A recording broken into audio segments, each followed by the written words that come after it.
코로나 시대를 거쳐 포스트 코로나까지 분명 교회와 우리를 둘러싼 상황들은 많이 달라지겠지만 주님이 우리와 함께 계심은 세상 끝날까지 결코 변하지 않을 것입니다.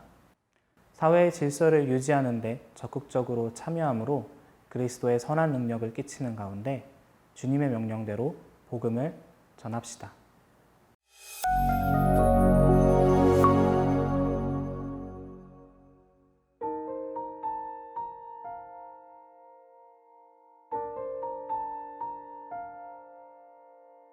코로나 이후 우리에게 가장 체감되는 교회의 변화가 있다면 무엇일까요? 그것은 교회의 사람이 줄었다는 것입니다. 그리고 이것은 기존 교회에 출석하던 성도들의 숫자가 감소된 것과 함께 새로 전도되어 들어오는 새 신자들의 숫자가 줄어들었음을 의미합니다. 코로나가 장기화됨에 따라 기존 출석 성도들도 교회에 가지 않는 시간이 길어졌고 이는 교회에 가야 한다는 의식을 약화시킨 중요한 원인이 되었습니다. 물론 아직 코로나가 진행 중이기에 조심해야 하는 상황이지만 코로나가 종식된 이후에 과연 기존 성도들이 얼마나 교회로 돌아오게 될지 우려를 감출 수가 없습니다. 이 외에도 교회에 모일 수 없는 상황이 지속되면서 더 이상 새 신자가 유입되지 못해 교회의 사람들의 숫자가 확실히 줄어든 것을 느끼곤 합니다. 교회에서 새 신자를 발견하기 어렵게 된 이유에는 코로나 발생 초기 교회가 보여준 안일한 방역 태도로 인한 반감이나 현재 진행 중인 사회적 거리두기의 영향이 크다고 할 수 있습니다. 더불어 기존 성도들의 입장에서도 다수의 사람들이 같은 공간에 모여 예배드리는 교회에 전도 대상자들을 데려오는 것이 굉장히 부담을 갖게 합니다. 코로나가 가져온 교회에 대한 인식 변화 내지 사회 분위기가 교회를 점점 벼랑 끝으로 몰아가고 있음을 느끼게 됩니다. 각 교단이 코로나 이전 조사한 10년간의 통계를 보면 주일학교 학생 숫자가 해마다 감소해왔고 감소된 수치는 약 40% 정도라고 합니다.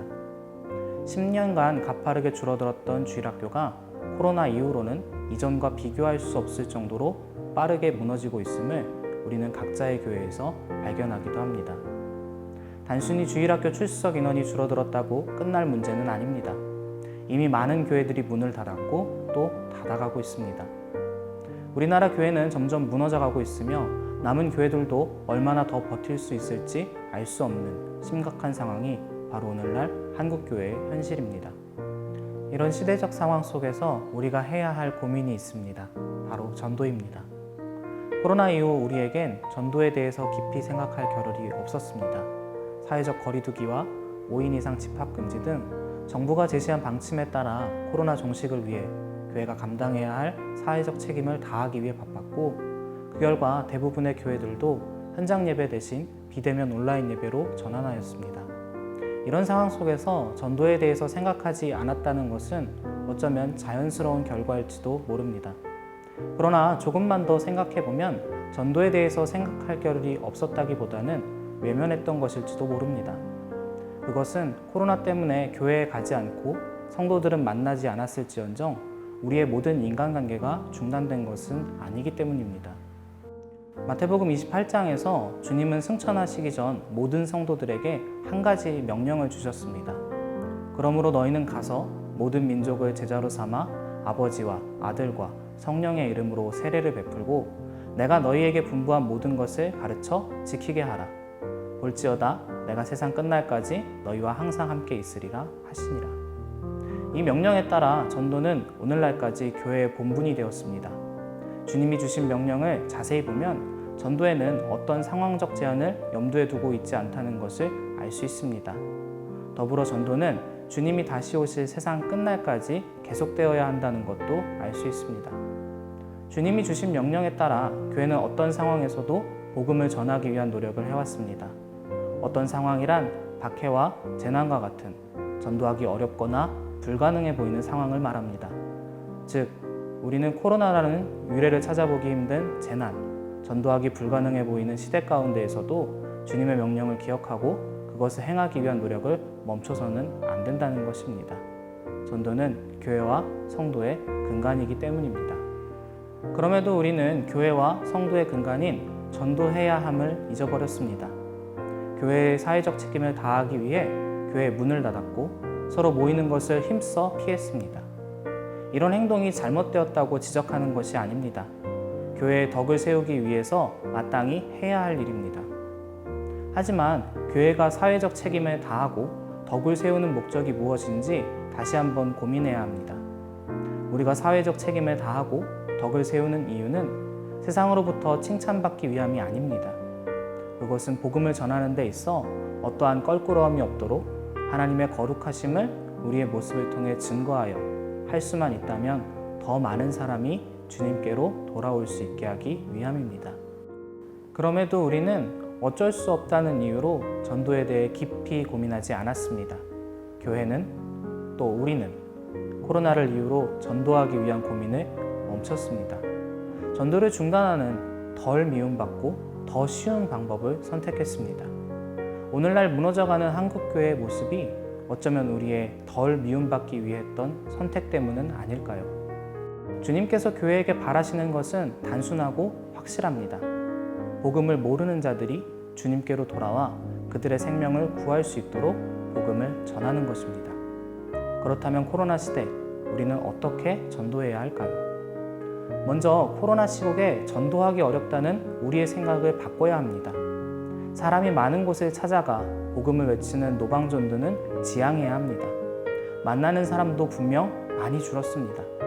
이런 상황 때문에 우리는 전도하기 어렵다, 전도하는 것이 민폐다라는 생각을 자연스레 하게 되었습니다. 하지만 코로나 이후 우리의 인간관계를 다시 생각해 봅시다. 분명 만나는 사람과 빈도는 줄었지만 인간관계가 완전히 닫힌 것은 아닙니다. 지금 우리가 만나는 사람들은 반드시 만나야만 하는 사람이거나 아주 가까운 사람들입니다.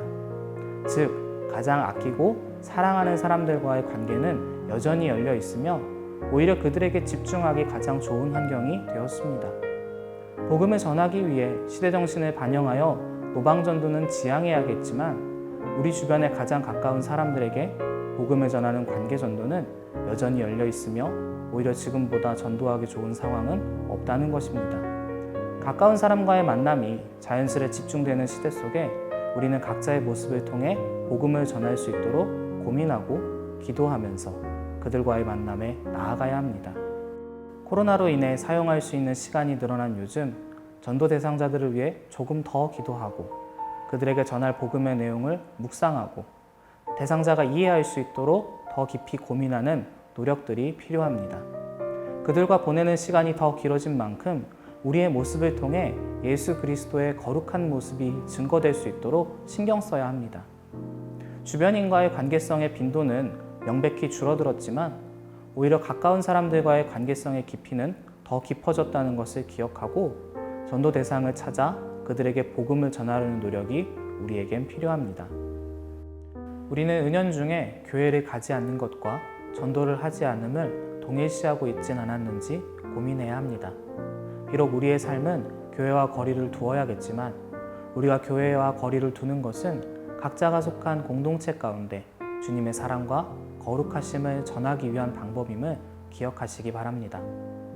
주님께서 우리와 세상 끝날까지 함께 하시겠다 주신 약속처럼 우리 역시 세상 끝날까지 주님과 주님이 주신 명령을 기억하며 행하려는 노력이 필요합니다. 코로나 시대를 거쳐 포스트 코로나까지 분명 교회와 우리를 둘러싼 상황들은 많이 달라지겠지만 주님이 우리와 함께 계심은 세상 끝날까지 결코 변하지 않을 것입니다.